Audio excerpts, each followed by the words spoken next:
مگر یہ اتنا بھی آسان نہیں.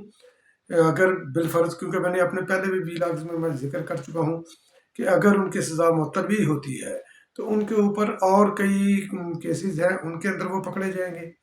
ان کی تقریباً 20 کے قریب کم از کم ان کی جو ہے نا وہ ضمانتیں مختلف کینسل ہو چکی ہیں. اور ابھی یہ تازہ یہ جو ہے نیا کٹا کھلا ہے، یہ آفیشیل سیکرٹ ایکٹ والا، سائفر والا.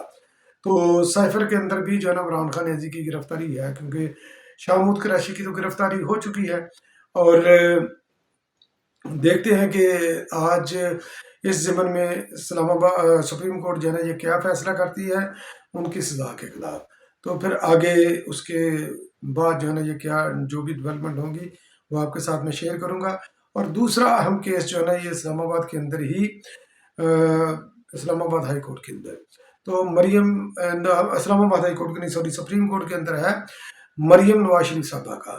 تو اسلام آباد ہائی کورٹ سے انہوں نے بیل لی تھی شناز شوگر مل کے کیس کے اندر. نیب کے ان کا کیس چل رہا تھا، آمدن سے زائد اثاثوں کا. انہوں نے بیل اسلام آباد ہائی کورٹ سے لی اور نیب نے اپیل کی 2019 میں 4 دسمبر کو، میں ذکر کر چکا ہوں پہلے بھی. تو اس اپیل کو دوبارہ جو ہے نا وہ سپریم کورٹ نے ٹیک اپ کیا ہے کہ وہ دیکھیں، وہ بھی آج لگا ہوا ہے سپریم کورٹ کے اندر، تو اس کے اوپر کیا فیصلہ ہوتا ہے. تو شاہ قریشی، کیونکہ یہ آفیشیل سیکرٹ ایکٹ اور آرمی ایکٹ جو کہ منظور ہو چکا ہے، جس کا صدر مملکت نے عارف الوی نے بھی اعتراف کیا ہے، کیونکہ انہوں نے جو ملٹیپل اسٹیٹمنٹ دی ہے بڑی کنفیوز قسم کی. ایک طرف یہ اعتراف بھی کر رہے ہیں کہ یہ ایکٹ جو ہے نا وہ اب قانون بن چکا ہے، نافذ العمل ہے. دوسری طرف کہتے ہیں کہ میں نے سائن نہیں کیے اور اپنی معصومیت کا بھی وہ ڈنڈورا پیٹتے ہیں. تو اسی آفیشیل سیکرٹ ایکٹ کے تحت جناب شاہ قریشی صاحب کو گرفتار کیا گیا اور ایک خصوصی عدالت جو ہے نا یہ بنائی گئی. اسی ضمن کے اندر شاہ قریشی کو اس کے اندر پیش کیا گیا. ایف آئی اے اس کی تحقیق کر رہی ہے. انہوں نے جناب جو ہے نا یہ تقریباً 16 دن کا ریمانڈ مانگا شاہ قریشی صاحب کا، جبکہ ان کو 4 دن کا ریمانڈ، کسٹوڈیل ریمانڈ ان کو جو ہے نا وہ ملا ہے شاہ قریشی کے لیے. تو 4 دن جو ہے نا شاہ قریشی صاحب مزید اس کے مہمان ہیں. پہلا کہ شاہ قریشی صاحب کا گیا یقینی طور پر، اسی کو فالو کر کے جو ہے نا یا اسد عمر صاحب بھی اور عمران خان نیازی صاحب بھی جو ہے نا وہ اسی نرگے کے اندر آئیں گے. تو اب جو صدر مملکت نے عارف الوی نے جو ڈرامہ رچایا تھا، جو چتر چلاکی انہوں نے کی تھی ٹویٹ کر کے، یعنی کہ ماورا آئین جو ہے نا وہ انہوں نے کام کیا. میں نے پچھلے کل کے ویلاگ میں بھی یہ بولا تھا کہ آئین کا آرٹیکل 75 یہ کہتا ہے کہ 10 دن کے اندر جو ہے نا آپ نے جو ہے نا وہ رپلائی بیک کرنا ہوتا ہے، یا تو اس کے اوپر سگنیچر کر دیں، یا اعتراض ہے، اعتراض کی ریزن لکھ کر تو وہ واپس آپ جو ہے نا یہ بل واپس بھیج دیں. مگر آپ کو تحریری طور پر بھیجنا پڑے گا، زبانی کلامی نہیں، نہ ہی ٹویٹ کے ذریعے، نہ ہی فیس بک کے ذریعے، نہ ہی کسی یعنی کہ اپنے ویڈیو بیان کے ذریعے یا آڈیو نوٹ کے ذریعے. تحریری طور پر آپ کو اس کے اوپر جو بھی آپ نے اس کے اوپر ایکشن لینا ہے، تحریری طور پر جو ہے نا آپ نے ایکشن لینا ہے. اور صدر کی یہ بالکل پاور نہیں کہ پارلیمنٹ کے بنائے ہوئے کسی بھی قانون کو وہ کمپلیٹلی ریجیکٹ کر دے. اعتراض اٹھا سکتے ہیں وہ تو، مگر اعتراض بھی اگر وہ سمجھتی ہے پارلیمنٹ کہ ان کے اعتراض ویلڈ ہیں، تو ان اعتراضات کی روشنی میں وہ اس کے اندر امینڈمنٹ کر کے وہ امینڈڈ بل جب دوبارہ بھیجے گی تو صدر کے پاس سگنیچر کرنے کے علاوہ کوئی آپشن نہیں ہوگی. بل دبا کر جو انہوں نے 10 دن سے زائد جو رکھا، انہوں نے ایک کو 18 دن رکھا، ایک کو 11-12 دن رکھا، تو وہ بھی انہوں نے اپنے جو ہے نا وہ منصب کا جو اپنے آئینی جو آئین ان کو اختیارات دیتا ہے اس سے وہ تجاوز انہوں نے کیا، کیونکہ وہ بل کو کسی کو بھی ہولڈ کرنے کی پاور ان کے پاس نہیں تھی. تو انہوں نے اس کو غلط طریقے سے استعمال کیا. اور جب یہ نافذ العمل ہو گیا 2 دن بعد انہوں نے ٹویٹ کی، پھر بعد میں یہ شروع ہوگا اٹھا کہ بھائی آپ نے کوئی ثبوت نہیں فراہم کیا، آپ نے کسی بندے کو نامینیٹ نہیں کیا کہ کس بندے نے جو ہے نا یہ میری حکم عدولی کی. تو صدر نے اٹھا کر جو ہے نا، کیونکہ یہ اس طرح یہ 2 نمبریاں کرتے، 2 نمبریاں کر کے مزید یہ دلدل میں پھنستے ہیں. یہ پی ٹی آئی کا ترائے امتیاز ہے. تو انہوں نے کیبنٹ ڈویژن کو جناب خط لکھا کہ جناب میرے جو سیکٹری ہیں، تو سیکٹری جو صدر کے سیکٹریٹ کے جو کنٹرول کرتے سیکٹری، تو ان کی وقار احمد صاحب کی ان کی خدمات جو ہے نا کیبنٹ ڈویژن واپس لے لیں اور ان کی جگہ پر حمیرہ احمد صاحبہ کو سیکٹری جو ہے نا یہ لگایا جائے۔ تو قربان جو میں صدر کے اوپر کہ ایک بار پھر جو انہوں نے یہ نوسر بازی کھیلنے کی کوشش کی، تو انہوں نے صرف جو ہے نا یہ ان کی جو ہے نا یہ ٹرانسفر کی کہ ان کی خدمات مجھے نہیں چاہیے، صرف سمپل اتنا خط لکھا۔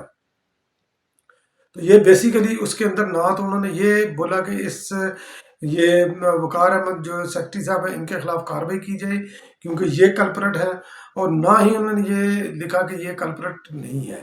انہوں نے اس کو جو ہے نا یہ گرے چھوڑ کر جناب جو ہے نا یہ خط لکھ دیا کیبنٹ ڈویژن کو۔ تو کیبنٹ ڈویژن اس کے اوپر کیا عمل کرتی ہے یہ بھی دیکھیں گے۔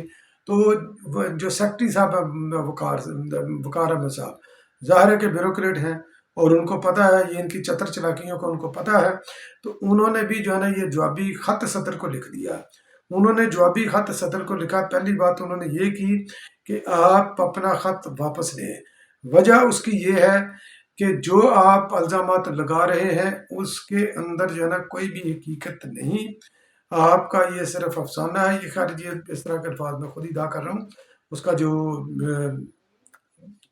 جو بھی ان کا مدعا تھا میں اس کو بیان کرتا ہوں اپنے الفاظ میں۔ تو انہوں نے یہ بولا کہ جناب جو ہے نا یہ آپ نے اپنے اختیارات سے تجاوز کیا، غلط الزام آپ نے لگایا۔ در حقیقت جو فائل جو دونوں بل تھے جو پارلیمنٹ سے یہ منظور ہوئے تھے، آفیشیل سیکرٹ ایکٹ اور آرمی ایکٹ، یہ آپ کو جیسے ہی جو ہے نا وزیر اعظم ہاؤس سے وزیر اعظم سیکریٹریٹ سے ہمارے پاس آئے، تو ہم نے ایک غالباً 2 اگست کو آیا، دوسرا 8 اگست کو آیا، تو ہم نے آپ کے دفتر میں پہنچا دیے۔ جو سیکریٹریٹ ہے جو سیکٹری آفس ہے صدر کے آفس سے، انہوں نے صدر کے دفتر کے اندر جو ہے نا انہوں نے پہنچا دیے۔ تو صدر نے ان کو اپنے دفتر کے اندر ہولڈ کر کے رکھا ہوا ہے، اور ان کا یہ بیان کل کا ہے، 21 اگست کا ہے۔ انہوں نے یہ بولا کہ 21 وقار احمد صاحب نے جو سیکٹری ہیں، تو انہوں نے بولا کہ 21 اگست تک یہ دونوں فائلیں صدر کے جو ہے نا وہ آفس کے اندر پڑی ہوئی ہیں، یہ واپس سیکٹری آفس کے اندر نہیں آئیں۔ جب واپس ہی نہیں آئی تو ہم نے آگے کیا بھیجنا تھا؟ تو انہوں نے بلکہ یہ بھی بولا کہ مطالبہ بلکہ انہوں نے کیا کہ اس جو صدر نے الزام لگایا ہے اس کی ایف آئی اے یا کوئی بھی جو ہے نا یہ سیکیورٹی ایجنسی کا ادارہ جو انویسٹیگیشن ادارہ ہے وہ اس کی تحقیق کرے۔ اگر سپریم کورٹ کے اندر یہ مقدمہ چلتا ہے تو میں اس کے اندر بھی مقدمہ میں لڑوں گا، اس کے اندر بھی میں پیش ہوں گا، اس کے اندر بھی یہ میں ثابت کروں گا کہ میرا اس کے اندر کوئی قصور نہیں، سیکٹری آفس کا اس کے اندر کوئی قصور نہیں۔